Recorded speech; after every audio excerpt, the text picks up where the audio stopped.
Welcome back to the Lemon Factor. I'm Chad, and today I'm here with one of our two project cars, the 2003 Lexus IS300 Sport Cross.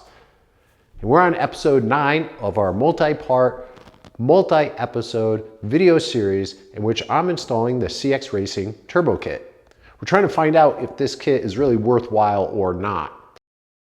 And we're far enough along that we're this close from taking a ride in our new turbocharged 2JZ-GE NAT engine.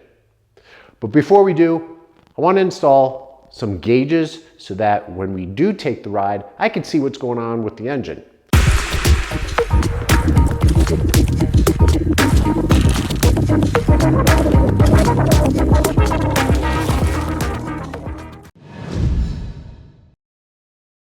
The boost controller we'll be installing today is the AEM Boost X boost controller and gauge. Has tons of functionality.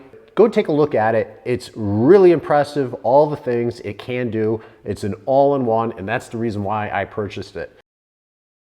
So what comes in the box?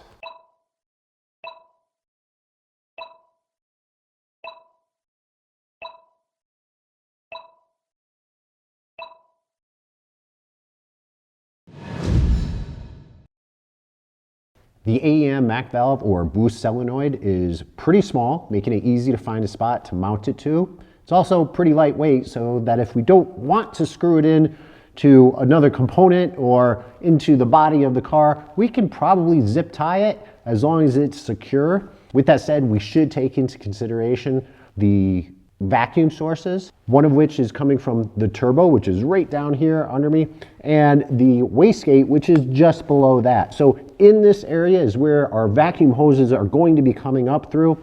And with that said, we also need to be aware of how we're going to fish through the wiring into the inside of the car.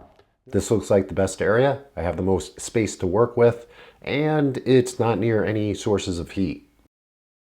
Let's take a look at the included diagram regarding how to set up your vacuum hoses depending on whether or not you have an internal wastegate or an external wastegate. Here's a quick orientation. I'm using the barb fittings.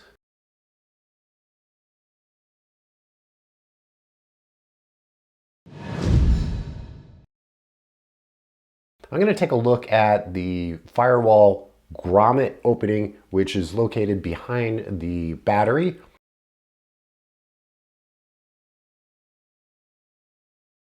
There's not a lot of space when you get into the car to start feeding the wire through.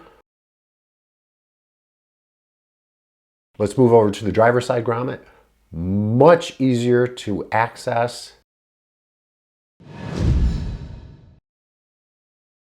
Fits nicely. Have all my vacuum lines teed off. I have it zip tied, at least for now, to this large wiring loom.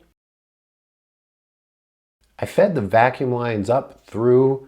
I also kept it close to the shock tower, keeping it away from the exhaust manifold.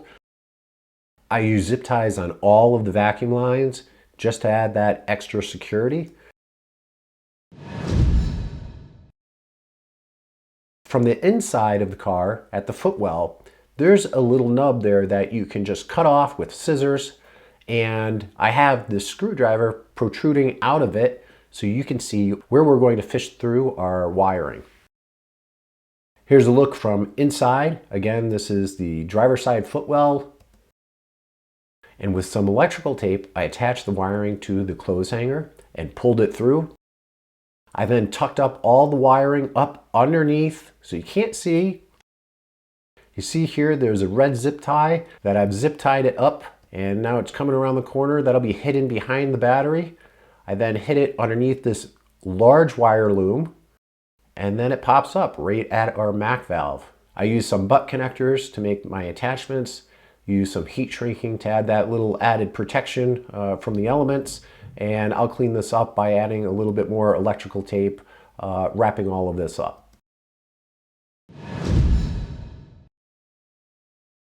We now have the wiring to take care of inside the car.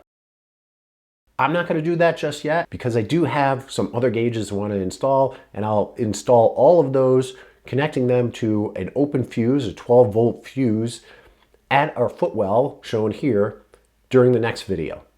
With that said, I think we're done for today. I want to thank you very much for joining, and until next time.